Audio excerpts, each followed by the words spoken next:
Halo Nala. Halo Josh. Kita bertemu kembali di Golden Hour kali ini.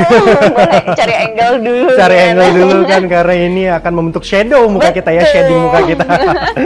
Ya Nala, Nala di sini di Dance Digital Lab tergabung di dalam produksi karya If. Ya. Nala sebagai produser. Betul. Ya, di sini Nala bekerja sama dengan seniman tarinya adalah Ara, lalu bersama seniman media barunya adalah Mas Hari, ya, gitu kan. Betul. Sebelumnya tadi aku sudah sempat ngobrol sama Ara dan Mas Hari gitu. Nah ini aku pingin ngulik yang menjadi dapur produksi dari karya If ini. Gitu. Oke.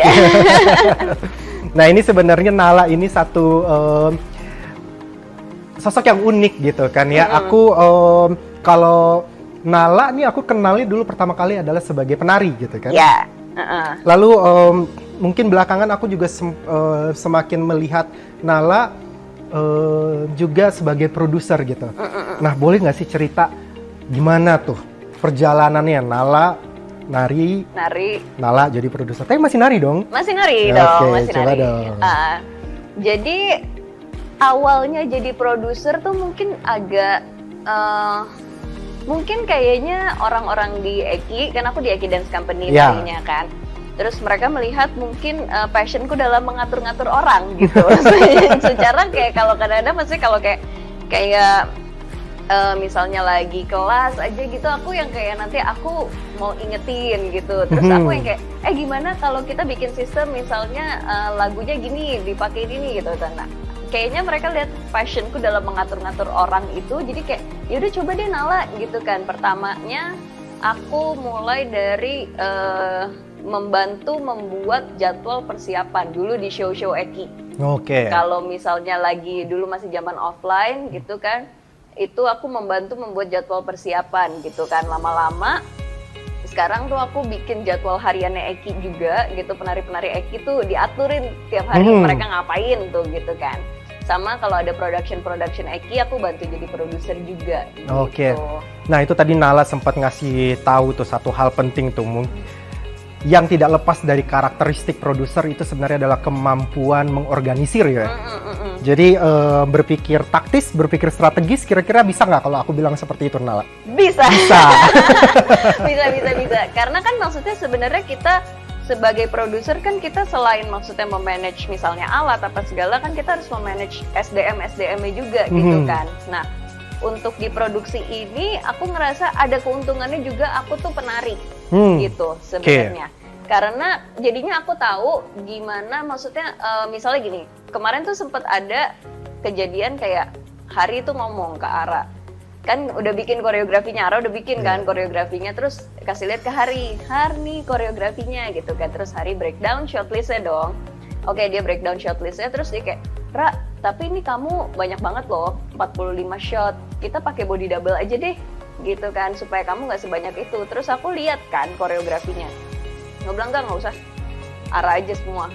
Karena maksudnya aku ngerasa sebagai penari aku bisa lihat bahwa ini loadnya sebagai penari masih sanggup lah Ara gitu, walaupun ya kita harus kasih istirahat apa segala gitu. Nah kalau kadang-kadang tuh susahnya kalau misalnya aku bukan penari, ada kecenderungan jadi nggak enakan kan, karena kita jadi nggak punya ukuran ya. Iya gitu. Terus kayaknya aku kayak pengalaman aku kerja sama gitu sama produser, kayak kan kadang kita ada tuh misalnya kayak penari kita enaknya langsung aja deh semuanya gitu, yuk gitu loh, daripada hilang nih moodnya gitu.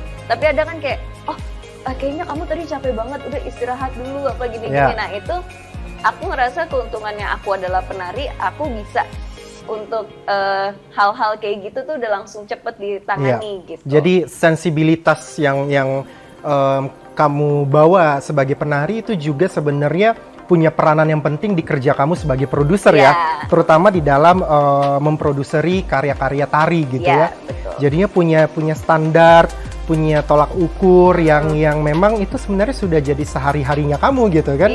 Nah itu oke banget, itu sebenarnya satu hal yang penting tentunya, dan mungkin ini bisa juga membuka wawasan kita semua bahwa profesi di tari, di seni tari itu sebenarnya tidak melulu hanya penari dan koreografer gitu. Iya, benar-benar. Gitu. benar. Nala sendiri membuktikan itu ya, sebagai penari yang masih aktif sampai sekarang, Nala juga adalah produser gitu kan.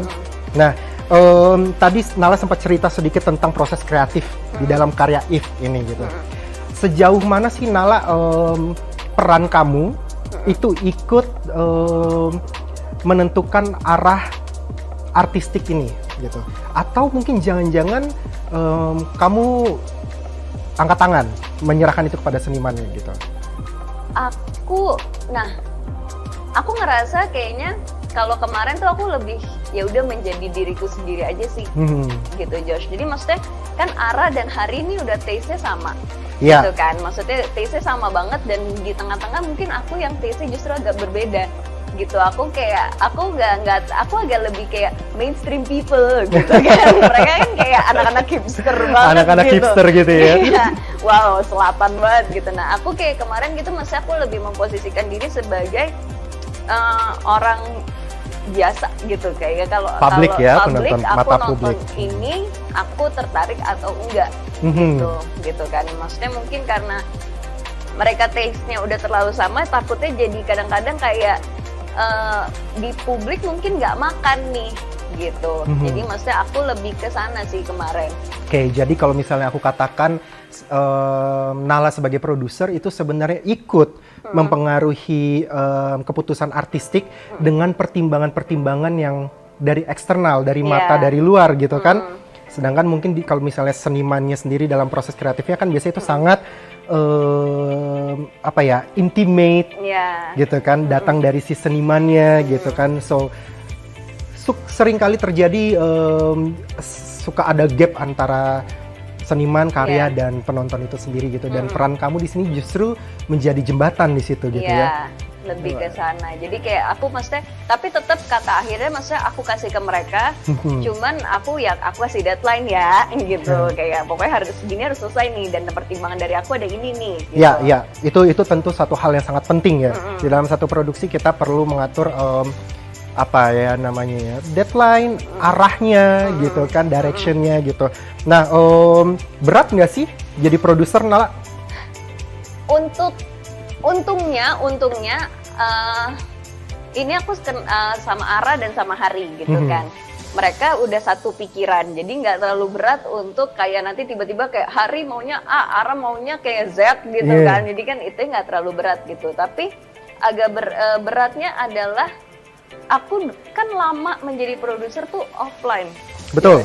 Itu kan agak lama. Nah, untuk masuk ke online juga pertama kali aku produce itu adalah musikal.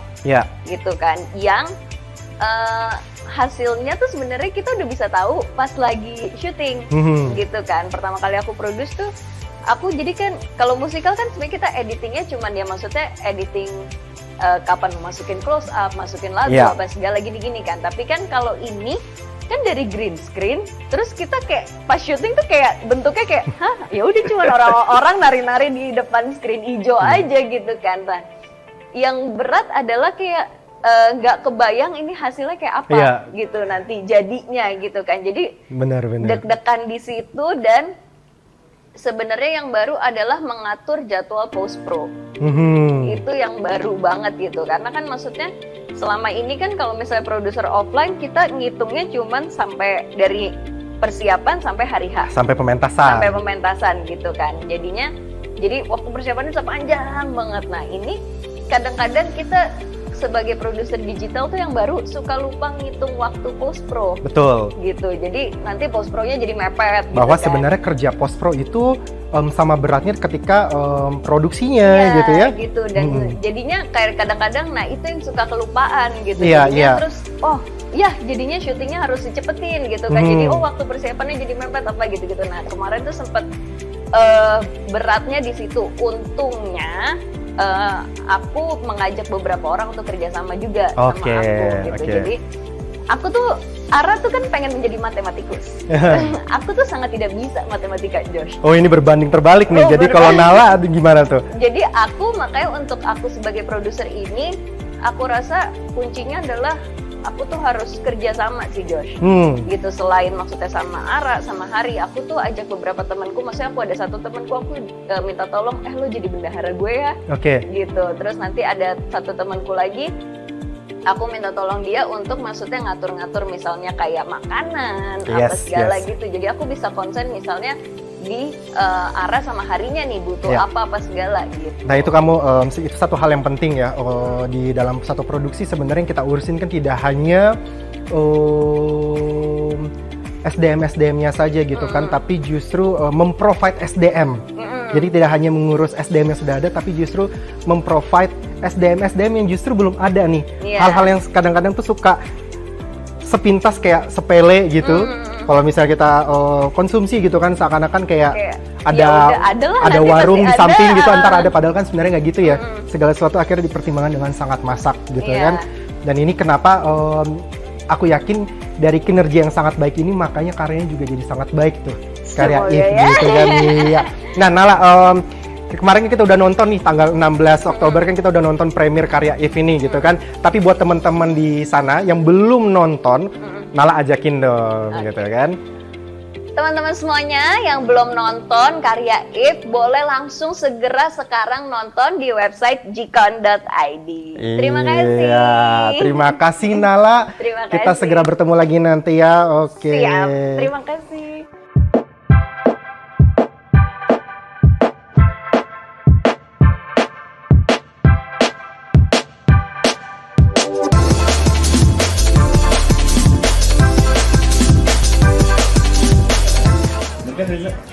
Dadah.